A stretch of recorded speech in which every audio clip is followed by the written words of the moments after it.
Oui, nous sommes dans la présence de Dieu encore cet après-midi. Nous sommes le dimanche, Dieu nous a gardés, l'Éternel nous a protégés. Et nous sommes là pour adorer, élever le Seigneur, pour écouter sa parole.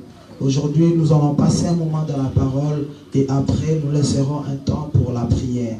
Parce que nous continuons avec ce thème que nous avons commencé depuis le mois d'octobre qui s'intitule les 4 tuniques de Joseph.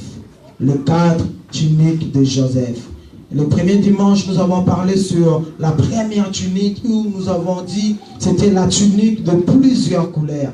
La tunique d'amour, la tunique des différences. Cette tunique que Jacob va donner à son frère, à son fils Joseph, parce qu'il aimait Joseph. Et j'ai dit, Jean 3,16 dit, car Dieu a tant aimé le monde qu'il a donné son fils unique. Par là, j'ai dit, lorsqu'on l'aime, on donne. Et parce qu'il aimait Joseph, Jacob va donner cette tunique de plusieurs couleurs à Joseph. Et on va voir que cette tunique a été enlevée par ses frères, parce que cette tunique a fait naître la haine dans le cœur de ses frères. Et ses frères vont vendre Joseph en Égypte entre les mains de Potiphar. Et Joseph va devenir esclave. Et là, ils ont ôté la tunique de plusieurs couleurs. Et c'était la tunique d'un esclave que Joseph avait portée.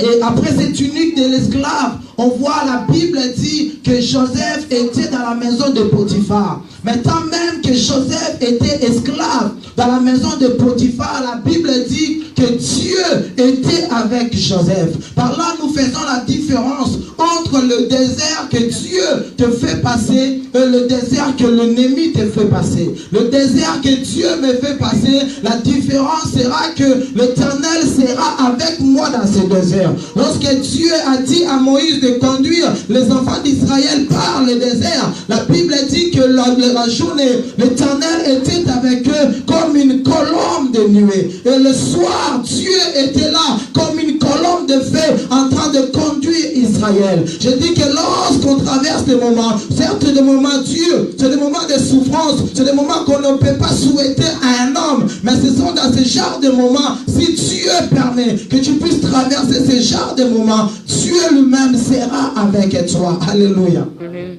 C'est pourquoi j'aime lorsque Dieu lui-même est là. J'aime lorsque Dieu lui-même marche avec moi. Peu importe ce que je traverse, mais parce que Dieu a permis cela, l'Éternel est avec moi et Dieu marche avec moi. Je dis, il y a aussi une tunique d'esclave. Ce n'est pas une tunique qui est dans la volonté de Dieu, mais c'est une tunique qui vient de l'ennemi, qui vient des sorciers, qui vient parce que vous avez été vendu un jour et on t'a mis cette tunique. C'est une tunique que tu n'as pas voulu, mais on t'a obligé de mettre cela. J'ai dit, nous avons le pouvoir de refuser ce genre de tunique parce que cela n'est pas selon la volonté de l'Éternel. Et la tunique de Joseph a été enlevée par la femme de Potiphar. Un jour, la femme de Potiphar voulait aller avec Joseph. À chaque fois, elle disait, Joseph couche avec moi, mais Joseph ne voulait pas. Mais un jour, alors qu'il n'y avait personne dans la maison, elle a voulu prendre Joseph par force. Et Joseph, lorsqu'il s'est débattu pour fuir, et la Bible dit que Joseph va laisser ses habits. Joseph va laisser ses tuniques entre les mains de la femme de Potiphar. Et cette femme va commencer à crier que genre on a voulu la violer. Et voilà que les gens vont venir. Et lorsque son homme va venir, et Joseph plutôt, va être jeté en prison. Alléluia. Ça, c'était le rappel par rapport à ces 2 points que nous avons déjà vus. Aujourd'hui, c'est la 3e tunique. C'est la tunique d'un prisonnier que nous voulons voir aujourd'hui. Parce que lorsque Joseph a refusé d'aller avec la femme de Potiphar et que la tunique de l'esclave a été enlevée par la femme de Potiphar, et Joseph va se retrouver en prison. Nous allons lire la parole de Dieu afin de comprendre cela. Je suis dans le livre de Genèse chapitre 39, le verset 19 à 21. Genèse chapitre 39, le verset 19 à 21. La Bible dit, après avoir entendu les paroles de sa femme, qui lui disait, voilà ce que m'a fait ton esclave. Le maître de Joseph fut enflammé de colère. Le verset 20. prit Joseph et le mit dans la prison, dans le lieu où les prisonniers du roi étaient enfermés. Il fut là en prison. Alléluia. C'est-à-dire Joseph, la première des choses, Joseph n'a pas voulu pécher contre Dieu. Joseph n'a pas voulu céder ou vendre son futur auprès de la femme de Potiphar. Joseph n'a pas voulu remettre la tunique de l'esclave après avoir enlevé cela. C'est-à-dire que Joseph a refusé de partir avec la femme de Potiphar. Mais voilà que lorsqu'il va refuser de partir avec la femme de Potiphar, qu'est-ce qui va se passer? Cette femme, lorsque son mari va revenir, la première des choses, elle va commencer à crier.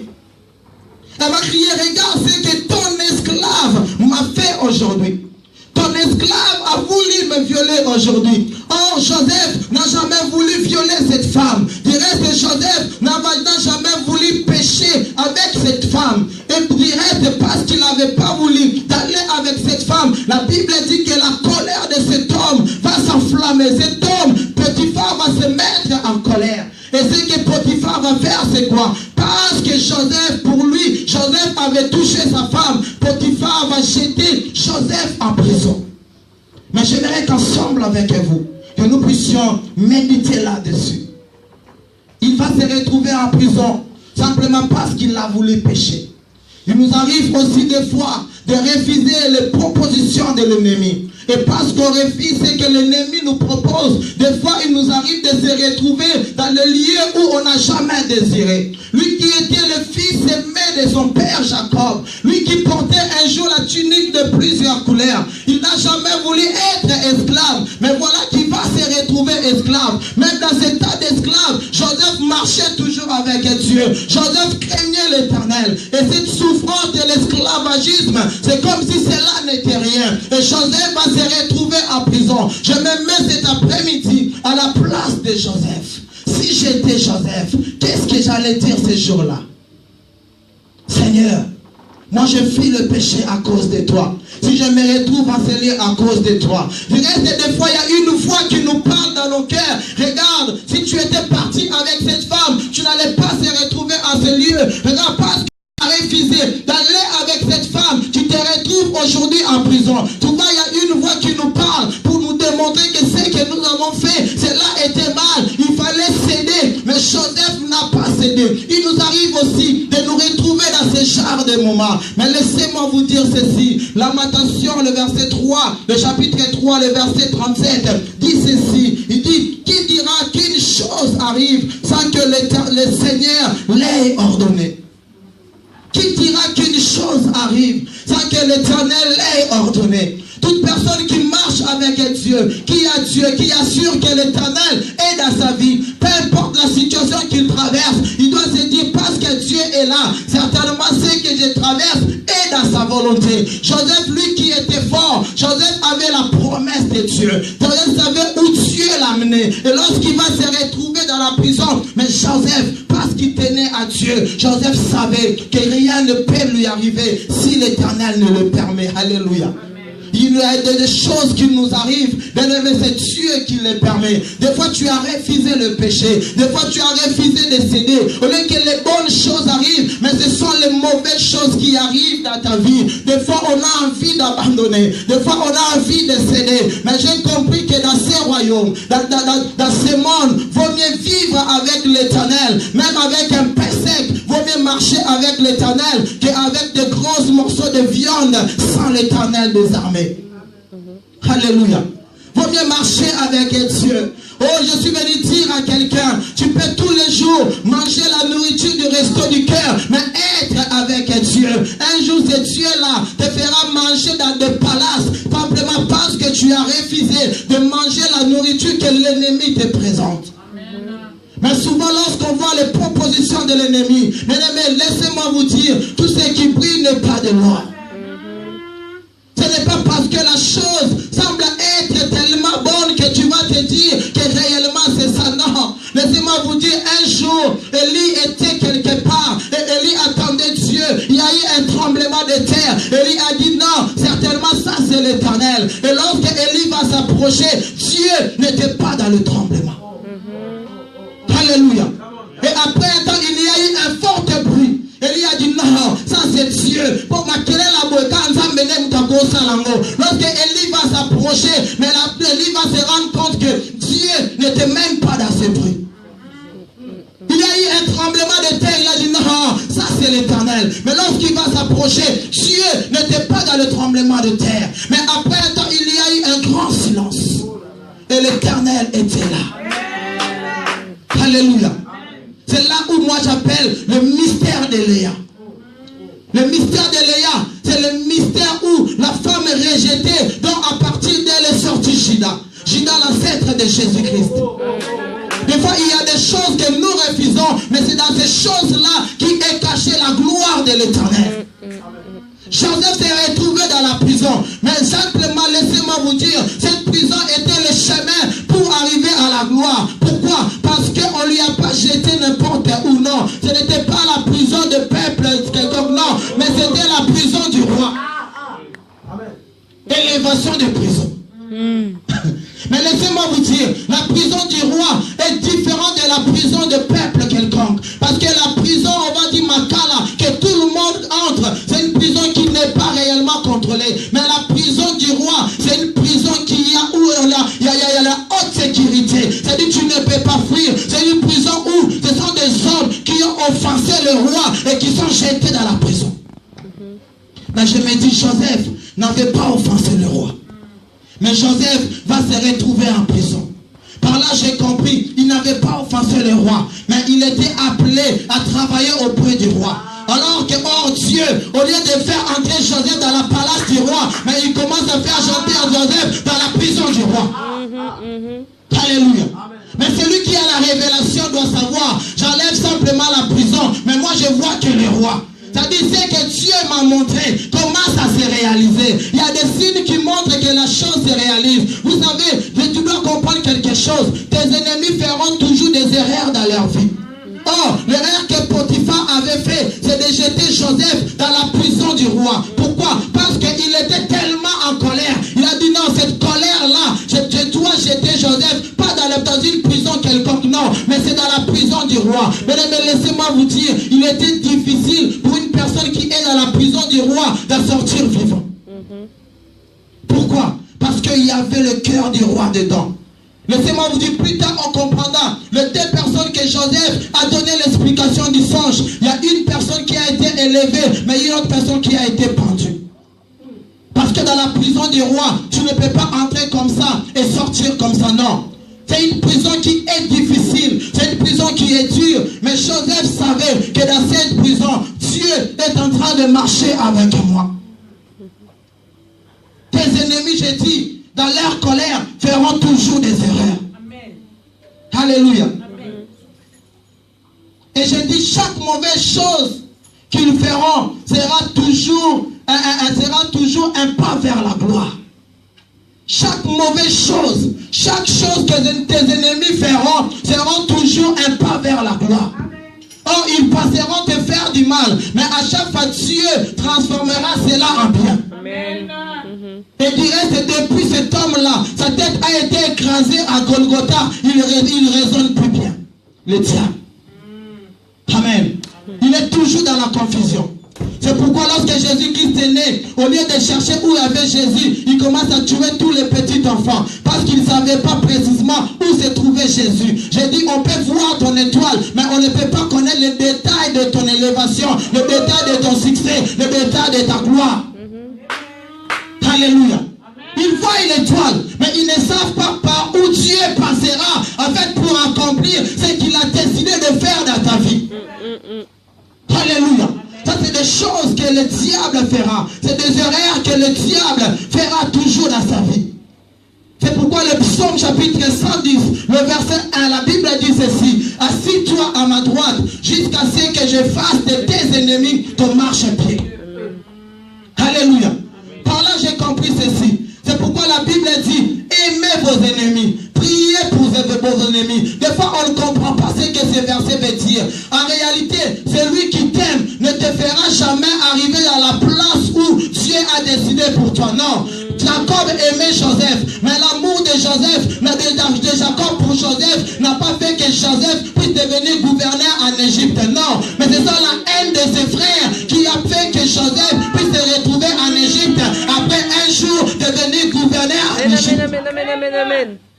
Bible dit, il fait de nos ennemis nos marches à pied. Plus tu as des ennemis, plus tu monteras aussi en hauteur. Moi, tu as des ennemis, moi, tu monteras. C'est pourquoi les gens qui disent non, moi, j'aime pas des problèmes. Moi, j'aime pas de non. Mais Joseph n'avait pas cherché des problèmes. Mais cela n'a pas empêché à Joseph d'avoir des ennemis. Mais les ennemis de Joseph ont simplement poussé Joseph vers la gloire. L'erreur que tes ennemis feront, c'est de te pousser vers la gloire. Alléluia. Ils pensent qu'ils sont en train de te rabattre. Ils pensent qu'ils sont en train de te diminuer. Mais ce qu'ils oublient, c'est quoi? La porte qui est devant toi, ce n'est pas une porte haute, mais c'est une porte basse. C'est une porte que tu ne pourras jamais passer si on t'a rabaissé. Mais qu'est-ce que Dieu fera? Dieu utilisera seulement tes ennemis afin de te rabaisser jusqu'au niveau de la porte, afin que tu puisses traverser facilement la porte basse qui est devant toi. C'est des choses que Dieu fait. C'est pourquoi la Bible dit tout concourt au bien de ceux qui aiment Dieu. Lorsque tu traverses des moments durs, bien aimé, la première des choses, c'est chercher à savoir s'il y a la colonne de feu et la colonne de nuée. C'est-à-dire s'il y a la présence de Dieu. Mais si Dieu est là, bien aimé, ne t'inquiète pas de situation, de réalité que tu es en train de traverser. Dis-toi que Dieu sait lui-même ce qu'il est en train de faire dans ma vie. Amen. Moi, je ne pleure pas. Moi, je ne tremble pas. Mais moi, je semble ma foi à Dieu. Parce que je crois en ce Dieu. Je crois que Dieu est capable de faire beaucoup de choses dans ma vie. Alors, à partir d'aujourd'hui, tu dois prier pour tes ennemis.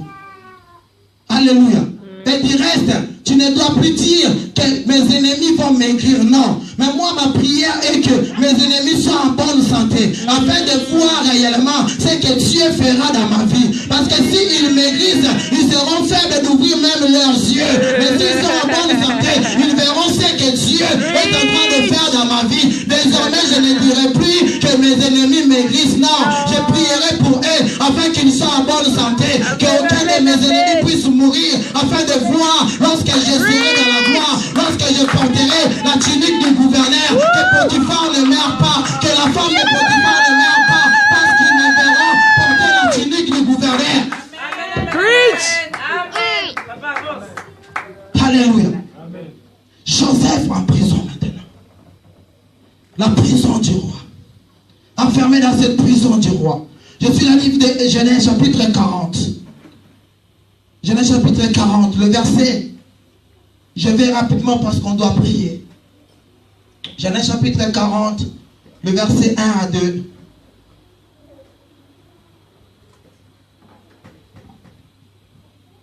La Bible dit ceci.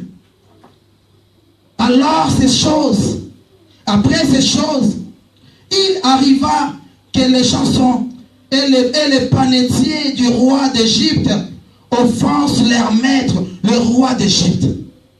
Après ces choses, vous savez, lorsque tu lis la Bible, tu dois toujours comprendre qu'est-ce que la Bible dit. Lorsque dans la Bible c'est écrit après ces choses, tu dois chercher à connaître c'était quoi ces choses-là. Parce que si tu ne sais pas ce qui s'est passé avant, tu ne sauras jamais aussi expliquer ce qui viendra après. Ce n'est pas pour rien, la Bible commence par dire après ces choses. Après ces choses, il arriva que les chansons et les panetiers du roi d'Égypte offensèrent leur maître, le roi d'Égypte. Pharaon fit hériter contre ces deux officiers, le chef des chansons et le chef des panamiers. Et ici, si on continue la lecture, on verra que les chansons, c'est qui? C'est celui qui goûtait et qui donnait à boire à Pharaon. C'est lui qui donnait le vin à Pharaon. C'était une chanson. Mais les panatiers ici, c'est celui qui donnait à manger. C'est lui qui donnait le pain à Pharaon. Mais ici, je ne sais pas pourquoi ils avaient offensé le roi. Je ne sais pas si ces jours-là, le vin n'était pas le vin de Bordeaux. Je ne sais pas. Je ne sais pas si ces jours-là, le pain n'était pas le pain de Paris. Je ne sais pas. Je ne sais pas si la nourriture ces jours-là n'était pas bonne. Je ne sais pas si ils avaient mis tellement du sel que le roi était énervé. Mais ici, la Bible dit que ces deux hommes vont offenser le roi. Et lorsqu'ils vont offenser le roi, bien aimé, ça, c'est le mécanisme en fait que Dieu fait maintenant pour nous amener dans la gloire. Ensemble avec vous, je veux que nous puissions réfléchir, voir comment Dieu fait ces choses. Souvenez-vous qu'ici, Joseph est déjà dans la prison. Mais ce n'est pas n'importe quelle prison. Mais c'est la prison du roi. Mais la Bible dit que c'est des chefs qui travaillent dans la cuisine du roi. Ils vont offenser le roi. Mais qu'est-ce que le roi va faire? Le roi va prendre ces deux personnes et le roi va les jeter où? Dans la prison. Dans la prison où s'est trouvé Joseph aussi était dans la prison. Alléluia. Amen. Oh, la Bible dit ceci. De la poussière, il retire le pauvre. Du fumier l'indigent. Pour le faire asseoir avec le grand. Mais nous allons réfléchir maintenant ensemble. Mais ici, Dieu n'a pas élevé Joseph pour le faire directement asseoir avec le grand. Non. Mais qu'est-ce que Dieu va faire? Dieu va aller prendre les grands qui étaient auprès du roi. Et Dieu va les ramener dans la prison où était Joseph. Mais là où tu es assis, tu ne sais pas avec qui tu es assis. Tu ne connais pas la personne qui est à tes côtés. Tu ne connais pas la personne qui te parle aujourd'hui. Profite aujourd'hui parce qu'on peut se saluer et dire bonjour. Mais demain, lorsque la sœur Rosie te dira, il faut remplir les papiers avant de voir le pasteur, c'est là où tu comprendras qu'en réalité, ce n'était pas n'importe qui. Amen. Profite aujourd'hui, le frère Peter, parce qu'il est là. Parce que demain, lorsque tu le chercherais, ces gardes lui diront que le patron est en train de dormir. Oh, tu ne sais pas. Dieu lui a pris, Dieu lui a fait simplement descendre à ton niveau. Pourquoi? Parce que Dieu a fait descendre tes hommes élevés dans le niveau de Joseph, afin de prendre Joseph et de ramener Joseph dans la dimension élevée. De la poussière, il retire les pauvres. Du fumier l'indigent pour le faire asseoir avec les grands. Mais personne n'a voulu su comment Dieu fait en sorte qu'on puisse asseoir avec les grands. Or Dieu peut prendre les grands, ramener les grands à mon niveau et après monter petit à petit avec ces grands-là. Parce que les grands connaissent déjà la maison. Lorsqu'on montera ensemble, c'est les grands qui me dira, ça c'est la maison du roi, ça c'est la chambre des petits-fils du roi, ça c'est la chambre de la femme du roi, ça c'est là où le roi mange. Pourquoi? Parce qu'il a été déjà dans le palais. Amen. C'est pourquoi il faut faire très attention. Ne méprise jamais celui qui est à tes côtés. Ne méprise jamais. Parce que la Bible dit, en faisant cela, ils ont rejeté même les anges. La Bible dit, Jérusalem, si tu savais quand est-ce que tu as été visité. Des fois, Dieu nous visite, mais nous ne savons pas quand est-ce qu'on a été visité. Aujourd'hui, nous voulons la gloire, alors que Dieu avait fait descendre des gens à ton niveau. Mais toi, tu les as bafoués. Mais lorsque tu es dans la prière, Seigneur, fais-moi voir ta gloire. Mais Dieu te dira, sais-tu pourquoi il y a Fatih à tes côtés? Tu ne le sais pas. Or, Dieu a déjà accompli ta prière, mais tu continues toujours à prier. Amen. C'est des choses que nous devons connaître aujourd'hui, afin de marcher avec l'Éternel, avant de faire face avec ce Dieu. Le verset 5 maintenant. La Bible dit, pendant une même nuit, les chansons et les panadieux du roi d'Égypte, qui étaient enfermés dans la prison, eurent tout le thé et songe. Chacun le sien, pouvant recevoir une explication distincte. C'est-à-dire la nuit, ils étaient en train de dormir. Pendant qu'ils dormaient, ça c'est comme ça que Dieu fait les choses. La première des choses, Dieu les ramène en prison. Mais la deuxième des choses, Dieu va faire en sorte que ces deux personnes-là puissent la même nuit rêver de quelque chose.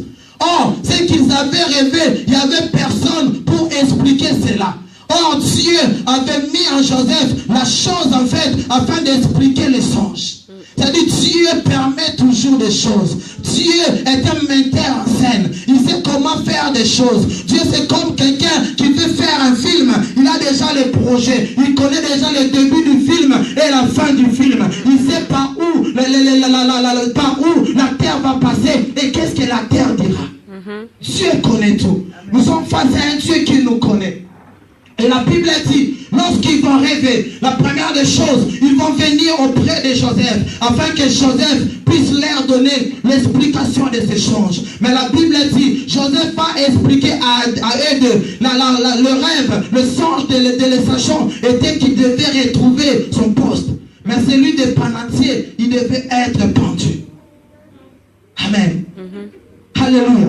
Par là, on comprend quoi? On comprend que lorsqu'ils étaient jetés en prison, en réalité, ils n'étaient pas encore jugés. Le roi était tellement en colère que le roi a pris les dés, il les a jetés en prison. Mais le roi ne savait pas qui des dés avait fait le mal. Le roi ne le savait pas. Mais le roi va le savoir simplement lorsque ces deux gens vont sortir. Amen. Mais la Bible dit ceci. Après avoir interprété ces songes, mais qu'est-ce que Joseph va leur dire? C'est des choses que nous avons l'habitude de faire. Joseph va dire ceci, le verset 14 et le verset 15. La Bible dit, mais souviens-toi de moi, quand tu seras erré, et montre, je t'ai pris à la montre, je t'ai pris de la bonté à mon égard, parle à ma faveur à Pharaon, et fais-moi sortir de cette maison, car j'ai été enlevé du pays des Hébreux, et ici même, je n'ai rien fait pour être mis en prison. Ici, Joseph supplie cet homme. Il dit, quand tu seras sorti, quand tu seras rétabli, la première des choses, pense à moi. Ici, Joseph est en train de supplier quelqu'un. Joseph est en train de dire, pense à moi quand tu seras rétabli. Pense à moi quand tu retrouveras tes fonctions. C'est des choses que nous faisons aujourd'hui. Parce que nous pensons que ce sont des hommes qui vont faire des choses pour nous. Joseph croyait, après avoir interprété cela, qu'il allait sortir de la prison. Non, bien aimé, si cet homme avait réellement pensé à Joseph et qu'il avait fait sortir Joseph de la prison, Joseph allait être libre, mais être libre comme tout le monde. Amen. Je ne sais pas si ensemble on comprend cela. Mais la Bible dit ceci. 2 ans après, cet homme, lorsqu'il est sorti, cet homme va même oublier Joseph. Pourquoi? Parce que dans la pensée de Dieu, était que lorsque Joseph sortira, qu'il ne soit pas seulement libre, non, mais qu'il soit libre et aussi gouverneur. Mais lorsqu'il suppliait cet homme, c'était quoi? C'était pour être un peuple quelconque, mais libre. Mais ce n'était pas la pensée de Dieu. Des fois, nous demandons aux hommes des choses qui ne sont même pas dans la pensée de Dieu. Des fois, nous demandons du pain, alors que c'est toute la boulangerie qu'il nous faut. Amen. C'est pourquoi il ne faut jamais, lorsque tu donnes, que tu puisses entendre en retour que la personne puisse te donner. Non. Lorsque tu donnes, que tes yeux soient fixés après vers l'Éternel. C'est pourquoi il y a certaines personnes, après avoir donné 2 jours, 3 jours après, souviens-toi, l'autre jour je t'avais donné 100 €, je t'avais donné 50, je t'avais donné 10. Pourquoi? Parce que tu veux qu'après, que la personne puisse te rendre la chose que tu lui avais donnée. Oh, si tu m'as donné 100 €, je serai à mesure peut-être de te rendre 100 €. Si je vais te rendre avec intérêt, je te donnerai peut-être 110 €, 10% d'intérêt. Mais si Dieu veut te rendre la chose, Dieu ne te rendra jamais avec les 10%, non. Amen. Si l'Éternel veut te rendre, au lieu de 100, peut-être Dieu te donnera 1000. Au lieu de 1000, peut-être Dieu te donnera 10 000. Au lieu de 10 000, peut-être Dieu te donnera même 100 000. Dieu a sa manière de faire les choses. C'est pourquoi nous devons arrêter de supplier les gens. Mais nous devons simplement fixer les yeux vers l'Éternel. C'est pourquoi Ecclésiaste chapitre 11, le verset 6 dit ceci. Dès le matin, sème ta sémence. Et le soir, ne laisse pas reposer ta main. Car tu ne sais pas ce qui réussira. Ceci ou cela, ou l'un ou l'autre sont également bons. La Bible dit quoi? En d'autres termes, ne t'arrête pas de faire du bien. Il nous arrive des fois de faire le bien. Alors que tu attends un retour, la personne ne te rend jamais un retour. Il nous est arrivé aussi de faire du bien. Au lieu d'attendre le bien en retour, mais c'est le mal qui revient. Et des fois, on est déçu par rapport à cela. Pourquoi? Parce que tu avais les yeux fixés vers l'homme. Mais celui qui sème et qui a les yeux fixés vers Dieu ne sera jamais déçu auprès de l'Éternel. Non, la Bible dit sème le matin et sème aussi le soir. Tu ne sais pas quelle sémence poussera. C'est-à-dire, ne cesse jamais de faire le bien. Même si tu as eu à faire le bien un jour et que l'homme a oublié, mais continue à faire le bien. Tu ne sais pas quelle sémence poussera un jour dans ta vie. Tu ne sais pas. Il y a des sémences que nous sémons aujourd'hui. Même si toi, tu ne récoltes pas cela, peut-être que demain, tes enfants récolteront cela. Mais ce que nous devons faire, c'est continuer à faire le bien, continuer à s'aimer. Et Joseph était là, mais Joseph des fois dans la prison, 2 ans, Joseph était en train de réfléchir, mais où est passé cet homme? Alors que Dieu était en train de préparer les choses. J'aimerais que tu puisses dire que Dieu est en train de préparer les choses. Dieu est en train de préparer les choses. Non, dis bien, Dieu est en train de préparer les choses. Dieu est en train de préparer les choses. Je suis dans la prison, mais il prépare les choses. Amen, amen, amen. Amen. Le verset, Genèse chapitre 41. C'est par là on va s'arrêter. Le verset 1. Et ensuite nous lirons le verset 9 à 13 afin de comprendre l'histoire. Et nous lirons le verset 14 à 15. La Bible dit, au bout de 2 ans, Pharaon eut un songe. C'est pourquoi j'ai dit, Dieu est en train de préparer les choses. C'est-à-dire 2 ans après, 2 ans que Joseph a interprété les 2 songes. C'est-à-dire ces hommes ont oublié, mais Dieu n'avait pas oublié. Mais nous avons un Dieu qui n'oublie pas. Même si les hommes peuvent oublier, mais l'Éternel n'oublie jamais le bienfait. Amen. Amen. Pendant ce temps, Dieu était en train de préparer. Au bout de 2 ans, ou 2 ans après, Pharaon eut un songe. Voici, il s'était né près d'un fleuve. Le verset 9 à 13, la Bible dit, alors le chef des échansons prit la parole et dit à Pharaon, je vais rappeler aujourd'hui le souvenir de ma faute. Pharaon s'était irrité contre ses serviteurs et il m'avait fait mettre en prison dans la maison du chef des gardes, moi et le chef de Panassier. Nous étions l'un et l'autre, nous eûmes l'un et l'autre un songe dans une même nuit. Et chacun de nous reçut une explication par rapport au songe qu'il avait reçu. Si on continue, on va savoir qu'il était en train de parler à Joseph, à Pharaon.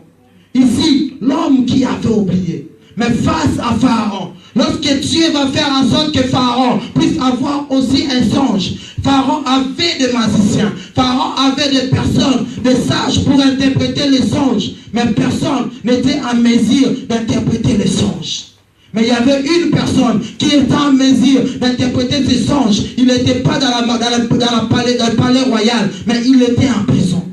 Je voudrais dire à quelqu'un aujourd'hui, il y a des choses qui se passent, on ne sait pas, peut-être aux États-Unis, mais la personne qui peut apporter la solution est aujourd'hui en France. La personne qui peut apporter la solution est peut-être au Congo, au fin fond là-bas. Peut-être que pendant que tu es en train de pleurer, mais Dieu est en train de préparer des choses. C'est comme ça que Dieu marche avec nous. Et lorsqu'il va parler de Joseph à Pharaon, c'est alors que Pharaon va faire appel à Joseph. Nous allons lire le verset 14 à 15. C'est là où on va conclure. La Bible dit, Pharaon fit appeler Joseph. On le fit sortir à hâte de prison. Il se rasa, changea ses vêtements. Waouh, dans ta Bible tu peux souligner, changea ses vêtements. C'est-à-dire que Pharaon va enlever la tunique de prisonnier que Joseph portait. On dit changea ses vêtements et s'est rendu vers Pharaon. Pharaon dit à Joseph, j'ai eu un songe, personne ne peut l'expliquer. Et j'ai appris que tu expliques un songe après avoir entendu cela. Ici, Pharaon parle à Joseph. Il dit que j'ai eu un songe. Mais avant de parler à Joseph, Joseph qui avait la tunique des prisonniers. Je vous ai dit que la première tunique, c'était la tunique de plusieurs couleurs qui fut faite par Jacob, que ses frères ont enlevé. Les frères ont mis la tunique des esclaves que la femme de Potiphar a enlevée. Et Potiphar va mettre la tunique de prisonnier que le roi va enlever. Laissez-moi vous dire, pour chaque situation, Dieu a prévu des personnes afin de te faire sortir de cette situation. Amen. Chaque porte qui sont fermées devant toi, tu vas te dire qu'il y a aussi une personne que Dieu a prévu pour ouvrir une autre porte devant toi. À chaque fois qu'une porte est fermée, dis-toi que Dieu a préparé 1000, 100, 2000 portes qui sont devant toi, qui seront ouvertes, et que Dieu a déjà préparé une personne afin d'ouvrir la porte. Joseph était en prison par la colère de Potiphar. Mais Joseph fut sorti de prison, la Bible dit, par précipitation. Par précipitation. Bien-aimé, il y a longtemps que tu as souffert. Tu te poses des questions, comment Dieu fera les choses. Je suis venu dire à quelqu'un ce soir que Dieu le fera par précipitation. Je vois quelqu'un être élevé par précipitation. Je vois quelqu'un être marié. Beaucoup de cas, le premier mois, deuxième mois, comme en précipitation. Je vois un travail être trouvé par précipitation. Alléluia. Je vois un directeur quelque part mourir et par précipitation, on doit trouver quelqu'un d'autre. Il fut mettre par colère dans la prison. Mais c'est par précipitation que Joseph puisse sortir de la prison. Alléluia. Je vois comment Dieu fera des choses dans ma vie. Tu t'es posé des questions, l'Éternel le fera par précipitation. Amen. L'attente était tellement longue. Mais lorsqu'il fallait sortir de la prison, c'était par précipitation.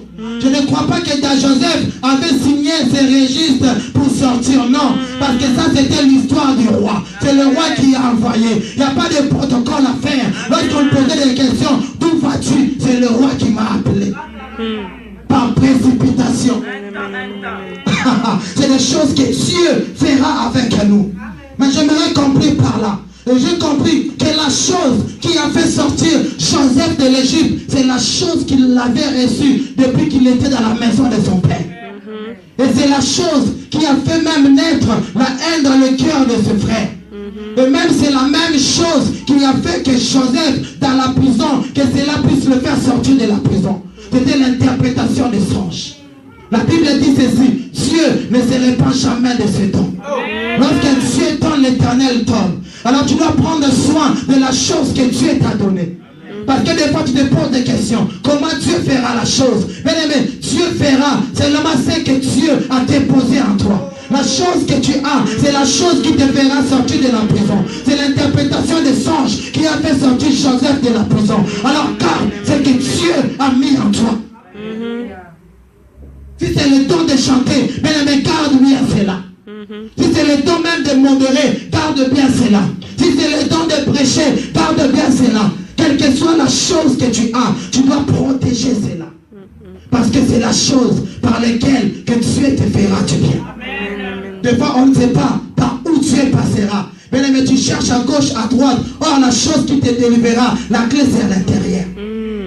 Oh, la Bible dit, l'élévation ne vient ni de l'Orient, ni de l'Occident, mais l'élévation vient de l'Éternel des armées. Joseph en prison, sorti en précipitation, pourquoi? À cause de la chose qu'il avait. Non, tu peux dire la chose. La chose. La chose. Et l'autre est mis à la prison. C'est la chose que Dieu a mis en moi. Alors je protège ce que Dieu m'a donné. Parce que ce que Dieu m'a donné me fera sortir de la prison. Il avait la tunique de prisonnier. Mais cette tunique fut enlevée par les rois. Par l'ordre du roi que Joseph a enlevé cette tunique. Mais il nous arrive aussi dans la vie d'avoir des tuniques de prisonnier. Parce qu'on t'a enfermé quelque part. Mais peut-être ce n'est pas dans le projet de Dieu. Peut-être ce n'est pas dans le plan de Dieu. Il y a des prisons bien aimées qui ne fera jamais de toi gouverneur. C'est la prison de l'ennemi. C'est la prison de Dieu qui fera de toi gouverneur.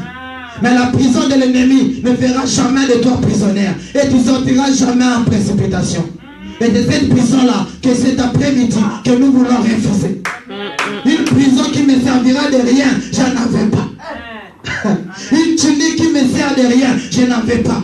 Mais c'est une tunique, je sais que c'est la volonté de Dieu. Même si c'est la tunique de prisonnier, non, je ferai en sorte que cette tunique-là soit un peu différente de la tunique de d'autres prisonniers. Si l'autre prisonnier ne repasse pas, moi je vais repasser ma tunique. Parce que cette tunique-là m'amènera à la gloire. Ça va battre moi sentir, moi sentir moi. Alléluia. Parce que je dis quoi? C'est la souffrance. Mais je fais de cette souffrance-là un temps de joie. C'est ce que je vais dire réellement. Alléluia. Je rajoute des boucles, je rajoute des choses. C'est-à-dire quand tu me vois avec un autre prisonnier, on est différents. On est tous des prisonniers, mais nous sommes différents. Parce que ma manière à moi, je répète la même coup tous les prisonniers, c'est différent. Amen. Pourquoi? Parce que moi, je connais cette prison-là. Je sais que ça, c'est une prison qui m'amène à la gloire. Alors je ne joue même pas avec cela. Mais si c'est une prison, qu'une tante quelconque m'a fait entrer dans cette prison, non, je refuse cela. Parce que cette prison m'amènera jamais à la gloire, m'amènera jamais au succès. Mais là où Dieu me fait passer pour arriver à la tunique de gouverneur, je dois mettre la tunique de prisonnier. Alléluia. Mais la tunique de prisonnier m'amènera à la gloire. Est-ce qu'on peut acclamer l'Éternel? Amen, amen, amen. On peut se mettre dans la présence de Dieu.